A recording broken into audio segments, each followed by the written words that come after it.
19শে জ্যৈষ্ঠ লোকনাথ বাবার তিরোধান দিবস। এই দিন ভিডিওটা করা হয়েছে, কিন্তু আমার ছাড়তে একটু দেরি হয়ে গেছে।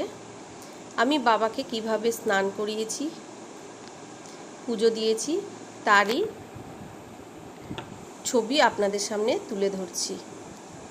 বাবাকে সকালবেলা স্নান করিয়ে তারপর বাবার পোশাক পরিয়ে বাবাকে আমি একটু মিষ্টি আর আমিত্তি দিয়ে বাবাকে ভোগ দিয়ে রেখেছিলাম, কারণ আমার বাবার জন্য যে ভোগ করেছি সেটা একটু দেরি হয়েছে দিতে। এবার আমি চলে আসি রান্নাঘরে আমার বাবার লোকনাথের জন্য ভোগ রান্না করতে। তার জন্য আমি প্রথমেই বানিয়ে নিয়েছি সিমইয়ের পায়েস। ঘি দিয়ে যেরকমভাবে সিমইটা ভেজে নিয়ে সব কিছু করে নিয়ে সিমইয়ের পায়েস করে দিয়েছি। তার মধ্যে দিয়ে দিয়েছি একটু কিশমিশ দিয়ে দিয়েছিলাম, দিয়ে সিমইয়ের পায়েসটাকে করেছিলাম। আমার ভোগ রান্নার দেরি হবে বলে আমি বাবাকে জল মিষ্টি দিয়েই রান্নাঘরে ঢুকেছি। তার কারণ হচ্ছে বাড়ির সবার জন্য আমাকে সমস্ত কিছু করে রেখে দিয়ে তারপর আমি করি। আগে স্টোভ ছিল, স্টোভেই করতাম, কিন্তু এখন কেরোসিন তেলের অভাবের জন্যই আর স্টোভ ব্যবহার করা হয় না। তাই আমি রান্নাঘরটাকেই ভালো করে শুদ্ধ করে নিয়ে তারপর আমি ভোগ রান্না করি। এবারে করে নেব সুজির জন্য ঘিয়ের মধ্যে দিয়ে দিয়েছি তেজপাতা আর এলাচ, ভেঙে দিয়েছিলাম এলাচগুলোকে। এবারে সুজিটা হয়ে গেলে আমি তারপরে তরকারিগুলো করে নেব। আসলে এই দিনটা আমার কাছে খুব বিশিষ্ট। আমি ছোটোবেলা থেকেই লোকনাথকে খুব ভালোবাসি, লোকনাথকে বিশ্বাস করি, লোকনাথের স্মরণ করেই আমি আমার সমস্ত কাজ করি। তাই লোকনাথ বাবার পুজোটা আমি দিতে পারলে আমার যেন মনে যেন অনেকটা শান্তি আসে।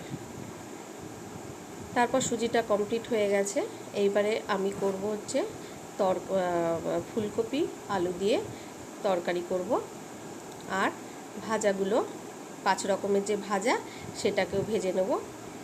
তার জন্য বটবটি ছোটো ছোটো করে কেটে নিয়েছি, আলু গোল গোল করে কেটে নিয়েছি, আর কাঁকরোলও গোল গোল করে কেটে নিয়েছি, বেগুন আর পটল ভাজা এগুলো সবই ছোটো ছোটো করে কেটে নিয়েছি। আর এদিকে আমি আলুগুলোকে ভেজে নিয়েছি একটু, তারপরে ফুলকপিগুলোকেও ভেজে নিলাম।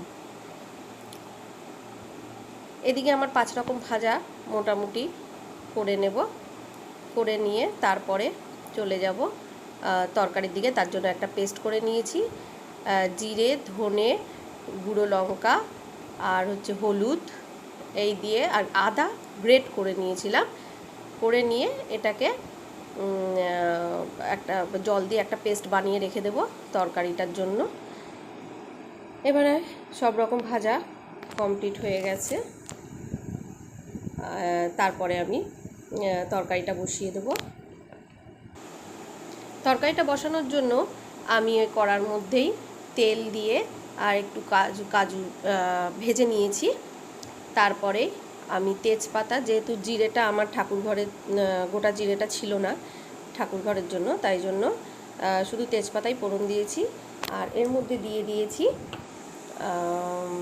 ওই মশলা পেস্টটাকে দিয়ে ভালো মতো নাড়িয়ে বেশ কষা কষা হয়ে গেলে তার মধ্যে দিয়ে দিয়েছি 2খানা টমেটো, মাঝারি সাইজের 2টো টমেটো দিয়ে আবার এটাকে ভালো মতন কষিয়ে নিয়ে আমি ওই আলু আর ফুলকপিটাকে ঢেলে দেব।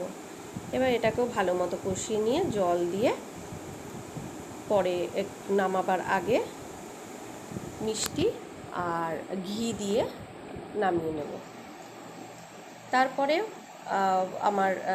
আমার এই ভোগের জন্য বাবার ভোগের জন্য এই তরকারিটা তৈরি হয়ে গেল। এইবারে আমি চলে যাব লুচি করতে। একা হাতে রান্না, তাই জন্য একটু দেরি হচ্ছে সবই। আমার বিয়ে হয়ে আসি যখন শ্বশুরবাড়িতে, তখন লোকনাথ বাবার মূর্তি কিছু ছিল না। পরে আমার মাসি শাশুড়ি আমার লোকনাথ বাবার প্রতি ভক্তি দেখে আমাকে এই লোকনাথ বাবারই এই মূর্তিটা আমাকে আমার মাসি শাশুড়ি দিয়েছিলেন। সেই থেকেই আমি ওনার পুজো করি। খুব শান্তি লাগে। আর এর তরকারিটা হয়ে গেল। এইবারে আমি লুচিগুলো আস্তে আস্তে সব ভেজে নেব। লুচিগুলো ভাজা শেষ হয়ে গেলে তারপরে আমার ভোগের রান্না মোটামুটি কমপ্লিট হয়ে গেছে। এবারে আমি পুজো দিতে চলে যাব। তার জন্য আগে নিজেকে পরিষ্কার করে নিয়ে তারপরে আমি ঠাকুর ঘরে উঠেছিলাম। ঠাকুর ঘরে উঠে যেহেতু আমি আগে বাবা লোকনাথের সমস্ত সাজ পোশাক করে দিয়ে গেছিলাম, তাই জন্য আর ওদিকটা না করে এবার আমি ভোগ দেওয়ার ব্যবস্থা করি। আমার এই দেখুন রাধা কৃষ্ণকে সবাইকেই নতুন জামা কাপড় পরানো হয়েছে আর সাজানো হয়ে গেছিলো। সকালবেলায় সব সাজিয়ে রেখে গেছিলাম। এখন শুধু ভোগ নিবেদনটা করব। তার জন্য সব ভোগের রান্না সব আমি দিয়ে এবার আমি পুজোয় বসবো। এই দেখুন সমস্ত কিছু সাজিয়ে গুছিয়ে দিয়েছি বাবার কাছে।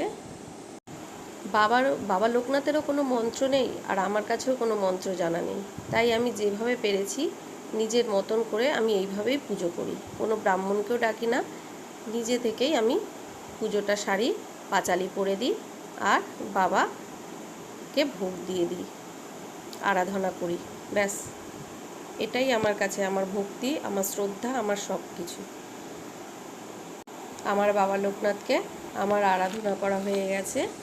এবার বাবা তার আহার গ্রহণ করবে, তার জন্য আমি পুজো দিয়ে বেরিয়ে যাব।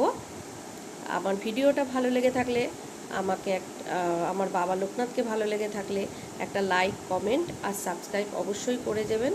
আপনারা যে যেখানেই থাকুন ভালো থাকবেন, সুস্থ থাকবেন, সাবধানে থাকবেন।